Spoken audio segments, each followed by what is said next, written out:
Hey,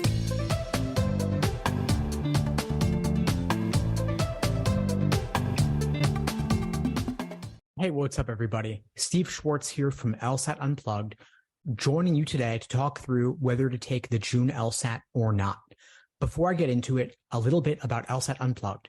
We offer live online classes via Zoom, on-demand video courses, small group coaching, and one-on-one coaching. Check out the links below this video to find out more and to book a call with me and my team. We'd love to help you out. So at the time of this recording, April LSAT scores just came out earlier today, and we've got the June LSAT coming up in about 5 weeks. So if you are looking to retake the LSAT, or if you're taking it for the first time and you're thinking about going for June, you have a question to consider. You want to decide, are you going to be ready for the June LSAT in time? My simple way to determine whether you'll be ready in time or not is to look at the average of your most recent 5 practice tests. Those will give you the best indication of where you stand. Of course, those 5 exams don't need to be in the past. They could be over the next couple of weeks. Ideally, you'll take 2 exams a week over the next 2.5 weeks or so. You'll review them in depth, and you'll take the average of those 5 exams, and you will say, are these close to where I want to be?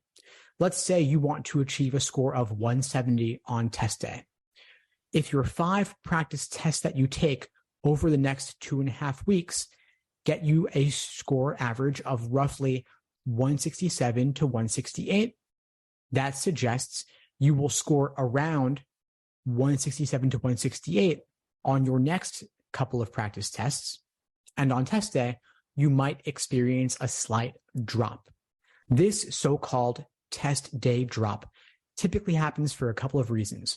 One might be the nerves and anxiety of the real thing, and the other would be a failure to properly simulate test day conditions. If you're taking your practice tests in books, but the exam is online, of course, big difference there. If you're being a little bit generous with the timing on your own, but you can't do that on test day, of course, that might be another reason for a test day score drop. Of course, taking 2 timed exams a week is a bit much if you're working full-time or you're in school full-time. I typically give that recommendation for those who have a more flexible schedule, those who are able to study for the LSAT full-time or have relatively few obligations. If you are not able to take 2 exams a week, totally understood. 1 exam a week is sufficient, but then I would also add a few exams prior to today into the calculation so that you're not left waiting until the day before the LSAT to determine whether you'll be ready or not. So in other words, look at your last 2 exams, take another 3 over the next 3 weeks, average those out, see where you stand. If you want a 170 or above on test day, you want your 5 practice test average to be roughly 172 or so. If you're not there and you want your 170, I would strongly suggest that you go for the August or September LSAT instead. There is no need to rush it and take it in June if you're not likely to achieve your fullest potential in June. You could take it in August or September and still apply at the beginning of the cycle this fall. Now, you might be thinking, I'll take the June LSAT just to see how I do. I'll take it as a dry run to get familiar with taking the LSAT online, the proctoring and such. In any other month, that would have been a reasonable consideration. However, the June LSAT this year is a little bit different because it is the last LSAT that will ever be administered by ProctorU. Starting with the August LSAT and beyond, the LSAT will be administered by Prometric, a different company, rather than ProctorU. The August LSAT is also the first LSAT that will be administered both online and in person. You will have the option of whether to take it in person at a testing center where it will be on a computer, or to take it remotely at home on your own computer.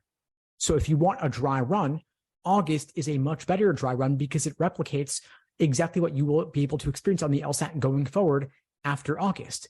But practicing and taking it one way in June, a different way in August, doesn't make a whole lot of sense in my book. So there you have it, the simple metric to determine whether you will be ready in time. Again, take the average of the most recent 5 practice tests you've taken, and that will give you a good indication as to where you will likely end up when you take the LSAT for real.